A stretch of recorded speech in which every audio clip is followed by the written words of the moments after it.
Okay, I'll be very brief today. It's something very little that I want to add on what I said in the other very long video. So let me just get straight to the point. I even wrote things down, so I'm not going to go outside the topic at hand. So people keep trying to justify corporate greed when companies have gone delusional.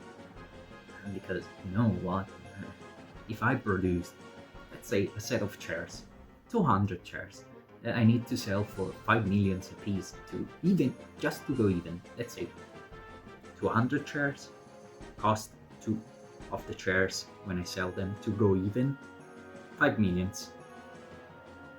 I end up failing because I can't sell any of them, or maybe one of them. One person buys one of my chairs and I make back one small piece of that because I make out 5 millions out of all the billions, out of the billion that I spend. So yeah, I'd fail in that case.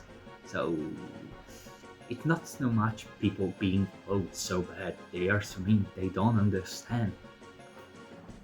Honestly, the cost is there.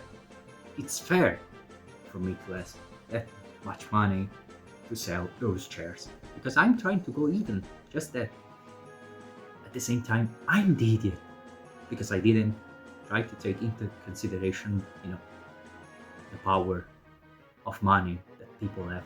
I didn't even try to take into consideration the spending power of my customers. So, if no one is willing to pay that, tough luck. I'm an idiot for just trying whatever.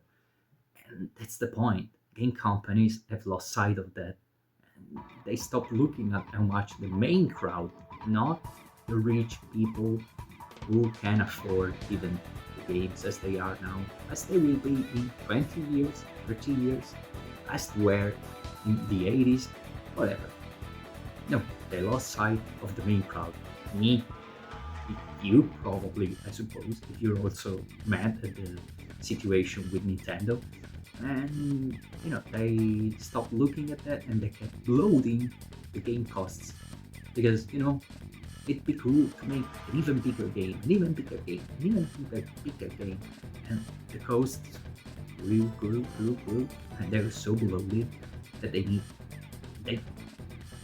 really need so much to make a break even and then earn something so that they can pay everyone and still keep something for the next game so they can invest and so on and so forth to keep things going.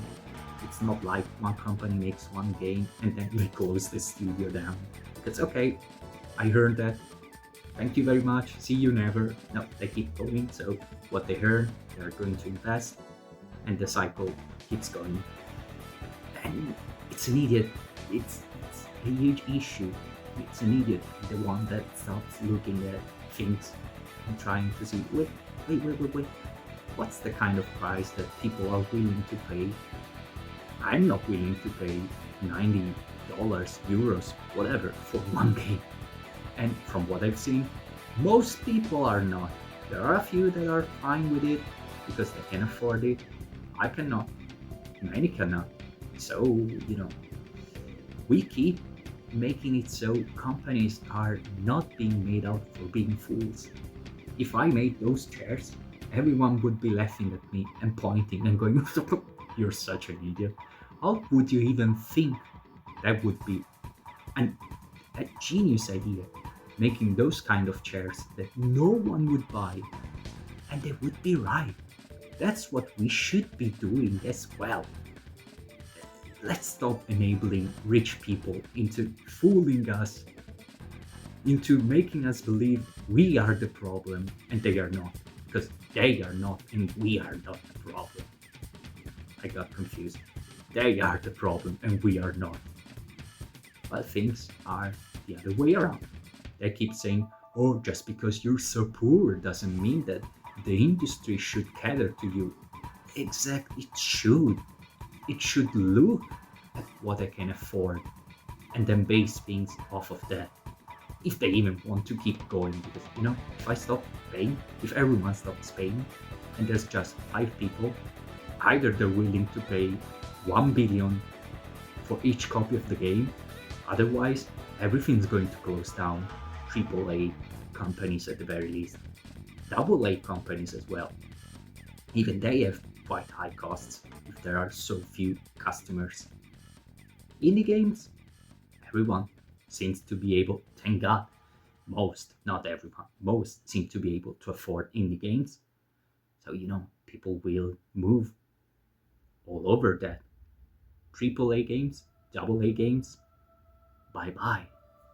And many are still saying, oh, but with inflation and everything in the 80s, we were paying more than we are paying now, except we're not living in the 80s.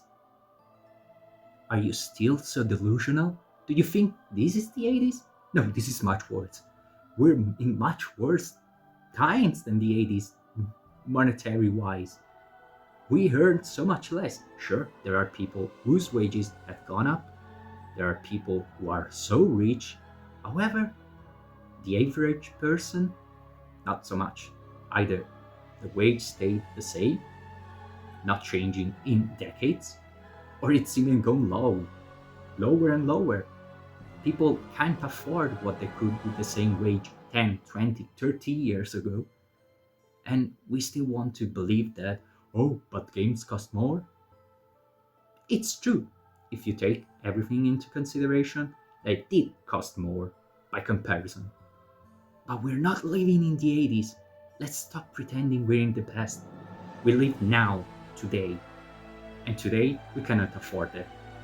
And so, please, I ask of you, I really, really ask of you, just because people could afford, even if they asked you to pay $500 for one game and $5,000 for one console.